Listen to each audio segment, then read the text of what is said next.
miseducation of our children, you better stop.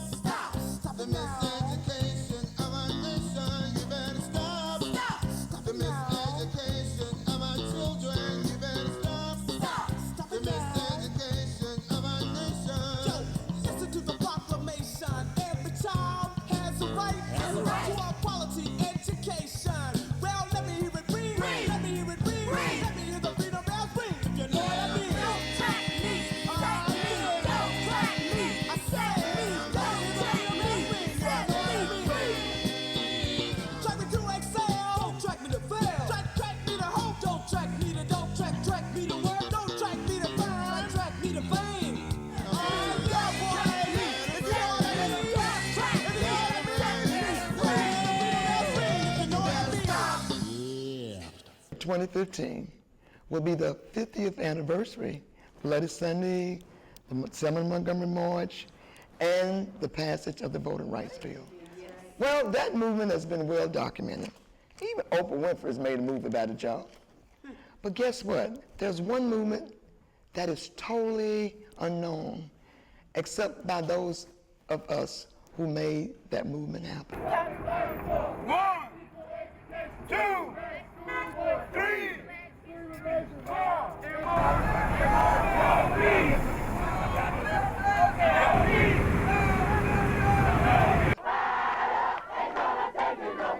Selma, Alabama, 1990. Racism and education are entangled once again. I attended Selma High, graduated in '91. I went to Selma High starting in 9th grade, and I'd been in public schools up through that point. I didn't understand about tracking. We always saw it on our report cards, like you're level 1 or you're level 2, and some of the kids would laugh at other kids that might have been level 3, like, oh, you below us, we number 1s and number 2s or whatever. I understand the power of tracking it. It truly is another system, a variation of slavery. Come to find out, most of the black kids were level 2. Most of the white kids were level 1. I didn't really notice because the classes, I was in the level 1 classes, and they seemed to me to be fairly integrated. You don't even realize that it's totally different curriculums. Like you're just adding and subtracting even at 12th grade, and they're doing calculus. And you were right there in that school in the same 12th grade class. You've never even taken algebra. In the 1960s, civil rights demonstrators eventually forced the integration of school buildings. Now the charge is that when that happened, segregation simply moved into the classrooms, disguised as something called tracking or ability grouping. Because of such a long history of racism and white supremacy in this country, that it has gotten to the point where it's almost like breathing air. So even black people, even black children, even though they know that there's a separation, there's not this sense that, oh, there's something racist going on, because racism is so normalized in this country and in our schools that even when black children are on the low levels and they see white children are separated, it's not a shock. Consciousness that blacks are inferior and not capable is then reinforced by making sure that they don't have the education to be capable, and then they come up with the tracking system. And so it's not just inferior schools, but now since the school's going to be integrated, they then integrate the school and put the black kids in the dumb classes and white kids in the so-called smart classes, where the classes that are in the smart, what they call the smart classes, that should be the basic education for everybody. You need a quality education. Every child needs that. The low ability classes often wound up all or mostly black or Hispanic. The high ability classes, mostly white. What tracking did was really create a segregated private school inside of a public system. That's what actually happened. But you can find any third level class and it's all black. And that's not by happenstance. It was a gradual dawning process, and I think it all clicked for me when Dr. Roussel changed the procedure for how the classes were allocated into something that was actually more objective. In Selma, the new black school superintendent discovered that children were placed in ability groups at the teacher's discretion. When he insisted on using test scores as the only criteria, the white majority school board fired him. So black students staged a sit-in last spring. Ready to go! Ready to go! This idea of a student organization, SMART, Student Movement Against Racial Tracking, started. We're referring to ability grouping. putting kids who seem to have the same learning abilities together. The trouble is that ability grouping doesn't work. In fact, it has the potential to affect a child's total educational development and develop a scar which may last into adulthood. I'm the only one left out of the crew that I ran with. 3 are serving the rest of their lives in prison. The rest are dead.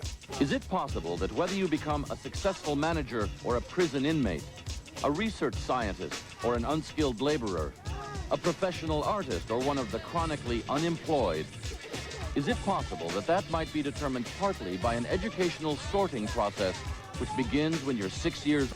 I think what is most profound about tracking is the impact that it has at an early age. Right now, children are able to tell you who's smart and who's dumb, who's going to be someone, and that's at the age of kindergarten. Yes, Ainka. Miss Jones, I want to start on page 58 too. Ainka, you are in the yellow group. Your page is 25. Why? Why? Don't ask me why. You just follow my instructions. I like to read, Miss Jones. I've already read page 25. And besides, I can read just as good as the kids in the blue group. Students, when you finish with your reading assignment, I have a special treat for you. Yes, Ainka. I'm smart. Of course you are. Nobody said you weren't. If you think I'm smart, then why am I in the slow group? All my friends but Helen is in the slow group. We all are smart, Miss Jones. We learned to read when we were 4 and Macquarie. Wait a minute, that's not fair. How can you judge somebody from the color of their skin and not their character? That's just not right. Enough of these silly questions. You just have to learn to stay in your place. I know my place, Miss Jones. We know our place. And we want to be in a smart group just like the white kids, right? Right. Be quiet, Ainka. I don't want to be in that hard group. I'm satisfied just where I am. I won't have this despiteful behavior. I will have to call your mother. That's fine. My mother taught me how to stand up for my rights, just like Ruby Burgess. Back in her day, black and white kids went to different schools, and Ruby's mother said that's wrong. Ruby helped to integrate schools, and I'm going to help to integrate classrooms. I've had enough of your bad behavior. I'm not bad. I think it's bad to put black and white kids in different groups. That makes me feel bad and sad.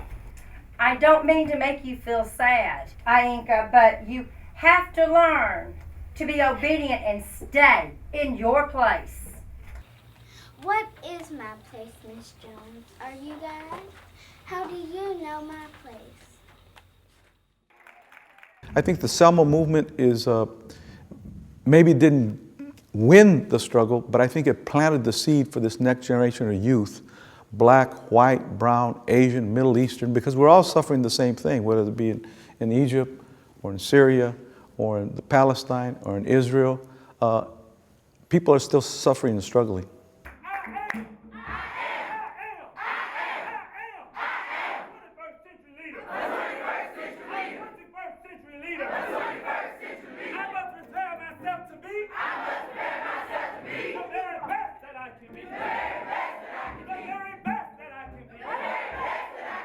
Prepare my